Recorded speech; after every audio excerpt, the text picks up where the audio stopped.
Okay. Yes. So what I'd like to looking forward start to with, it. guys, is what is LinkedIn? What is LinkedIn? What is it used for? And the pros and cons of LinkedIn. Diana, did you want to start? I was going to say John could classically start, and then I can back up my formatted version. That's right. I was just going to start drilling because we said LinkedIn, and I was just like, I was like, there's money there, baby. No, that's what I was looking at. That's why we're here. Well, you know, that's why we're there. In fact, I ran a 3-hour masterclass with 10 different businesses this morning, all arranged, and it was really interesting. Just having a chat with them. Like, some had been utilizing LinkedIn a little bit, others pretty much new, but it's still like, you know, I speak to thousands of people a year, and, you know, all of that about what are you doing with this thing? And most people have got no idea. For me, in its simplest form, it's sort of like the modern day yellow pages of business. Like, that's the way I look at it.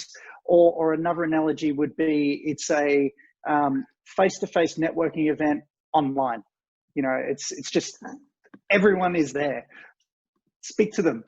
So, yeah. That's it. It's not that hard.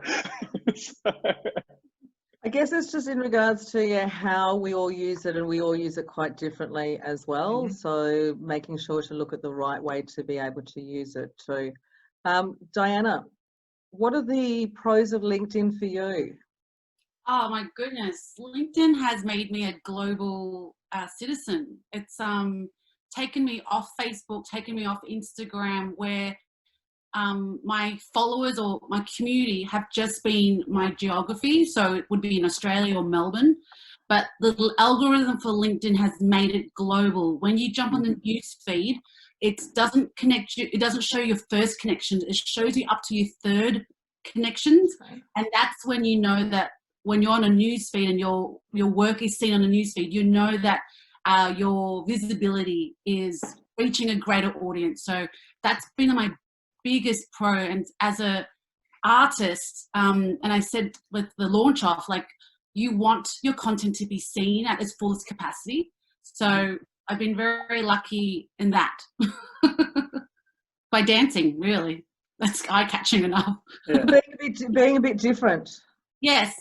Yeah. And that comes from personal branding. So I think what's happened in the last 3 to 4 years since I've been on LinkedIn has been changing the idea of business, of you know, the suit, the business meeting, the money, the dollars, to being personal branding. So make it personal. Yeah.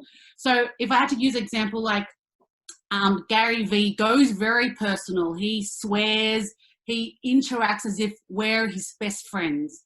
And that's how he's made himself a point of difference to like Tony Robbins or Branson. He pulls himself apart from other people, and that's what personal branding is.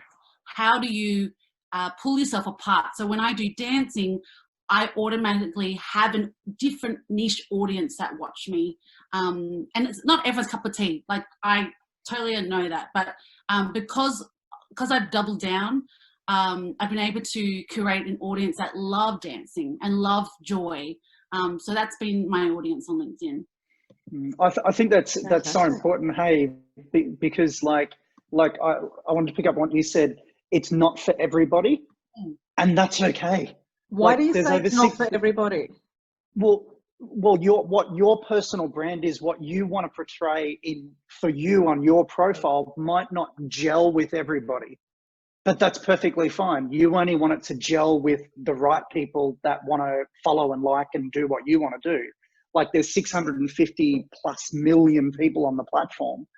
So, you know, it's cool. Let's be honest, like, out of that many people, we're never going to be short of a future client. We're never going to be short of a viewer.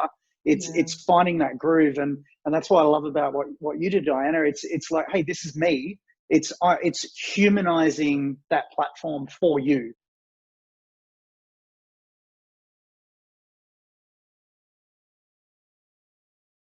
And this is what I was really excited about this conversation, because we're in two completely different fields, which is like the way that we use LinkedIn for us and our clients is completely different to the way that you use LinkedIn, which is great.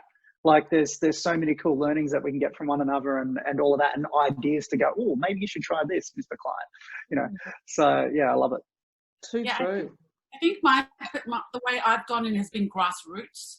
So so my skill is artistic. So I started posting my stand-up because no one else was posting stand-up.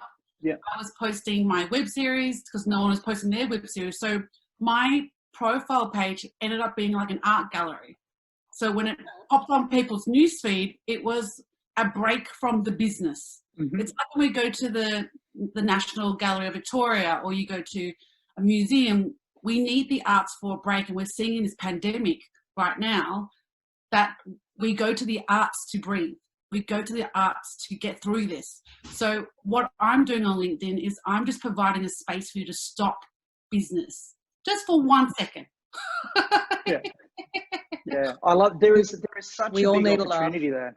Yeah, there is such a big opportunity there. I was speaking to a group of mainly like they were DJs in the US late last year, primarily like wedding DJs and all of that. And we're talking to them about LinkedIn and you know, naturally they're like, why the heck would we even be on LinkedIn? Yeah. Like, what are you kidding me? That's what I like. say. Yeah, we do wedding. I'm a wedding DJ, and I'm like, correct me if I'm wrong, but people on LinkedIn are people, right? Like, there's probably, you know, husbands and wives, or people that are in a relationship that might want to get married.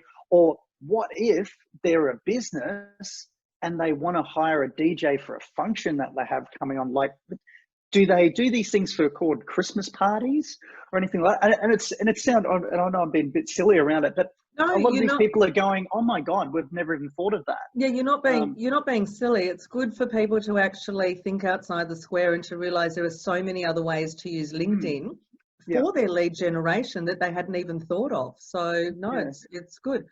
I want to have a chat in regards to, because really getting your foundations right is the most important thing. And then when your foundations are right, then you can grow. So I want to have a look at, firstly, your profile.